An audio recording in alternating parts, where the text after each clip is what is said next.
आणखी एक breaking news समोर येते। गिरीश महाजनांनी निष्ठावंतांना झुकतं माप दिलंय। नाशिकच्या प्रभाग 25 मधून सुधाकर बडगुजर यांचे चिरंजीव दीपक बडगुजर यांनी माघार घेतली आहे। दीपक बडगुजर लागल्यावर ते कार्यकर्ते झाले, मी मागून पळाले। बालम शिरसाट बद्दाम माणूस आहे, बद्दाम, त्याला कोणी मतदान करू नका। आपण बघतोय नाशिकमध्ये हा सगळा राडा जो आहे तो सुरू होता। काही वेळापूर्वी या ठिकाणी तर सुधाकर बडगुजर यांच्या मुलाने माघार घेतलेली आहे। नाशिक प्रभाग क्रमांक 25 मधून सुधाकर बडगुजर यांचे चिरंजीव दीपक बडगुजर यांनी माघार घेतली आहे। दीपक बडगुजर यांना 2 प्रभागासाठी अधिकृत एबी फॉर्म पक्षाकडून अधिकृत एबी फॉर्म मिळालेले होते। तर प्रभाग 25 आणि प्रभाग 29 मधून दीपक बडगुजर यांचे दोनही एबी फॉर्म ग्राह्य झाले होते। नाशिकमध्ये उमेदवारांचा मोठा गोंधळ दिसून येतोय। नेमकं काय सगळं नाशिकमध्ये अनेक राजकीय घडामोडी घडतात, राजकीय नाट्य नाशिकमध्ये घडतात। आपण वेळोवेळी त्याचे सगळे अपडेट्स पाहतोय। थेट जाऊयात आपले प्रतिनिधी लक्ष्मण घाटोळ यांच्याकडे। लक्ष्मण, नाशिकमध्ये उमेदवारांचा घोळ, नेमका मोठा गोंधळ दिसून येतोय, काय कारण?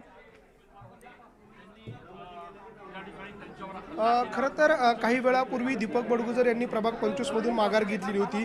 हे सगळं चित्र एका ठिकाणी सुरू होतं, मात्र काही क्षणापूर्वी म्हणजे आताच एक गोंधळ जो आहे तो अचानक घडला। तो गोंधळ असा होता की प्रभाग क्रमांक 31 मधले 2 उमेदवार आमने सामने आले, ज्यामध्ये देवानंद बिरारी हे उमेदवार आहेत। त्यांचा उमेदवारी अर्ज जो आहे ते त्यांचा एक डमी जो फॉर्म भरलेला होता ते माघार घेण्यासाठी या कार्यालयामध्ये निवडणूक आयोगाच्या कार्यालयामध्ये आले। मात्र त्याच वेळेला या ठिकाणी आणखी शिरसाट नामक एक उमेदवार होते, ते त्या ठिकाणी उभे होते। हे दोघं अचानकपणे एकमेकांच्या समोर आले, नजरेला नजर भिडली आणि देवानंद बिरारी यांनी आपल्याला शिवीगाळ केली अशा प्रकारचा आरोप शिरसाट यांनी केला आणि ते शिरसाट नामक जे उमेदवार आहे ते थेट देवानंद बिरारी यांच्या अंगावर धावून गेले आणि दोघांमध्ये त्या ठिकाणी फ्रीस्टाईल हाणामारी झाल्याचं पाहायला मिळालं। 2 उमेदवार हे नाशिकच्या प्रभाग क्रमांक 31 मधले 2 उमेदवार होते। या 2 उमेदवारांमध्ये लक्ष्मण, सगळे अपडेट्स तुमच्याकडून जाणून घेणार आहोत, धन्यवाद माहितीसाठी। तर नाशिकच्या प्रभाग 25 मधून सुधाकर बडगुजर यांचे चिरंजीव दीपक बडगुजर यांनी माघार घेतलेली आहे। दीपक बडगुजर यांना 2 प्रभागासाठी पक्षाचे अधिकृत एबी फॉर्म मिळालेले होते। प्रभाग 25 आणि प्रभाग 29 मधून दीपक बडगुजर यांचे 2 वेळा एबी जे फॉर्म आहेत ते ग्राह्य देखील धरण्यात आलेले होते। तरीही दीपक बडगुजर यांनी 2 प्रभागासाठी जी काही एबी फॉर्म मिळालेले होते त्यांनी माघार घेतलेली आहे। याचं नेमकं काय कारण आहे, आपण याचे सगळे सविस्तर अपडेट जाणूनच घेणार आहोत। नाशिकमध्ये बऱ्याच राजकीय घडामोडी घडतात, राजकीय नाट्य नाशिकमधून समोर येत आहे। नाशिकमध्ये उमेदवारांचा गोंधळ देखील पाहायला मिळाला। आत्ताच त्याचे काही दृश्य आपण पाहिले। आपले प्रतिनिधी लक्ष्मण घाटोळ हे आपल्याला सगळी माहिती नाशिकमधून देतात, वेळोवेळीचे सगळे अपडेट देतात। नाशिकमध्ये 2 उमेदवारांमध्ये आता नाराजी नाट्य असल्याचं कळतंय। उमेदवारी अर्ज मागे घेण्यासाठी फक्त 1 तास उरलाय। आज उमेदवारी अर्ज मागे घेण्याचा शेवटचा दिवस आहे। 3 वाजता उमेदवारी अर्ज हा मागे घेता येणार आहे। 3 वाजेपर्यंत ती वेळ आहे, त्यानंतर उमेदवारी अर्ज मागे घेता येणार नाही। त्यामुळे फक्त 1 तास उमेदवारी अर्ज मागे घेण्यासाठी उरलाय।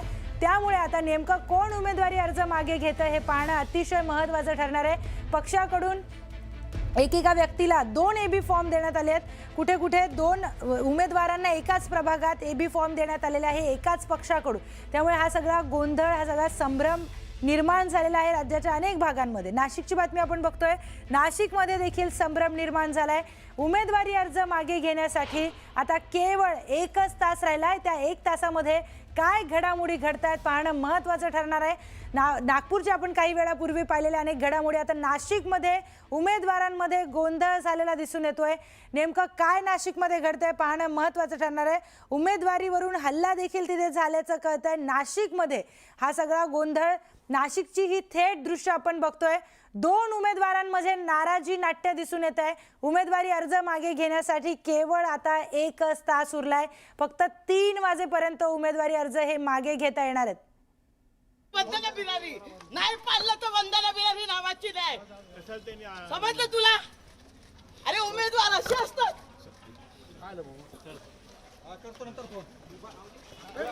थेट जाऊयात आपले प्रतिनिधी लक्ष्मण यांच्याकडे. लक्ष्मण, नाशिकमध्ये उमेदवारी अर्ज मागे घेण्यावरून गोंधळ झालेला दिसतोय.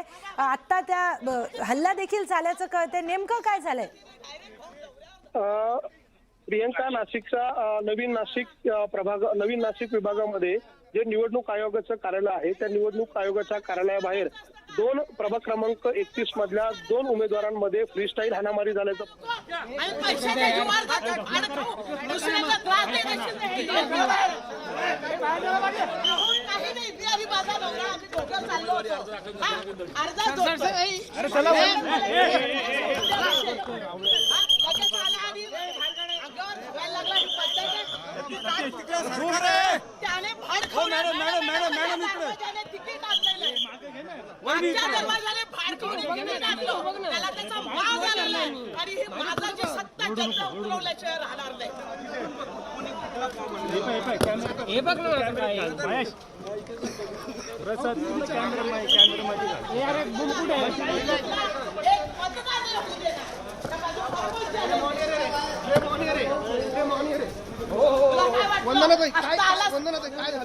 अहो दादा, मी आणि माझे पती माझ्या माघारीसाठी आणि मी ह्यांना तो